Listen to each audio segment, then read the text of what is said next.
few covered racks near a bus stop, they're always full.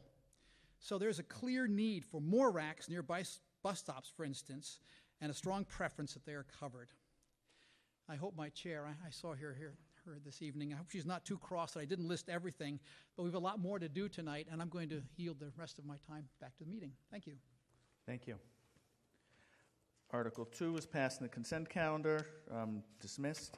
We now move on to Article 3, and I ask for, let's get it up on the screen, and Ms. Ratner will make a motion.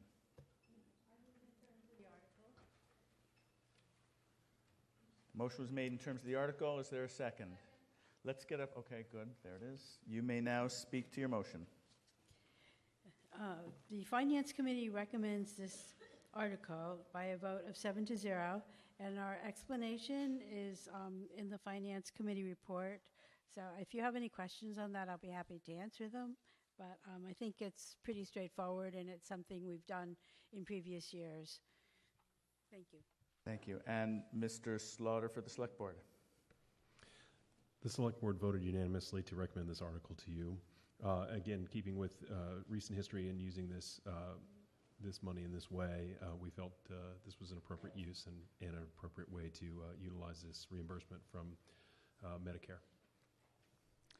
Thank you. This will require a majority vote to pass. And is there discussion before we come to a vote?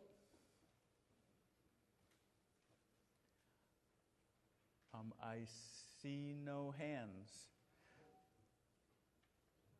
So let's come to a vote on Article 3. The motion is in terms of the article. All those in favor, please say aye. Aye. All opposed, please say no. Article passes unanimously. We move on to Article 4, Free Cash Stabilization Funds. I call on Ms. Moran to make a motion.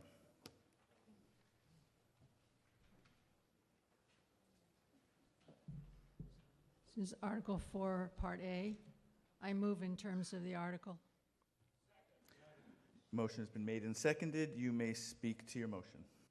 This is similar to action town meeting has taken every year since 2011.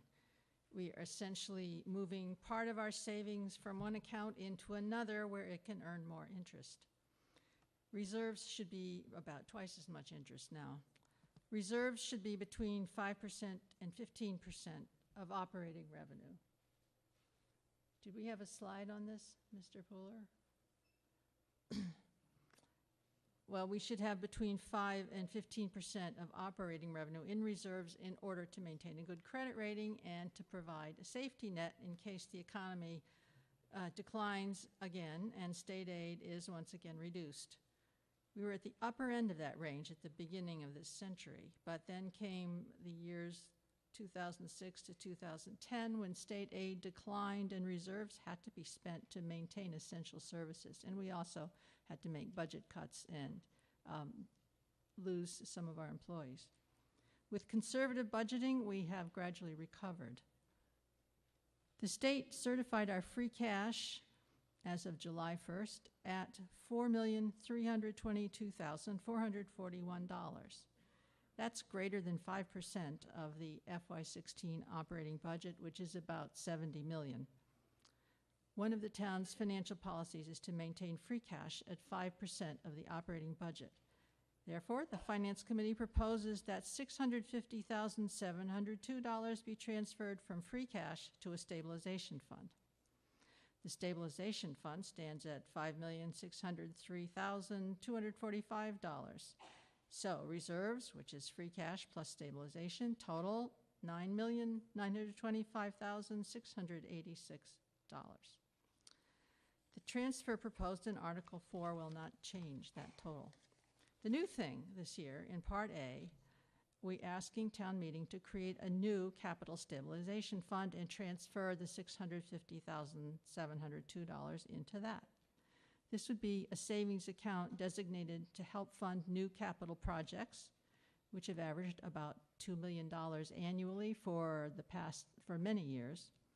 The fund could also be used for $1.8 million in payments we owe this year alone on borrowing the town meeting has already authorized to finance earlier capital projects, such as all the road repairs.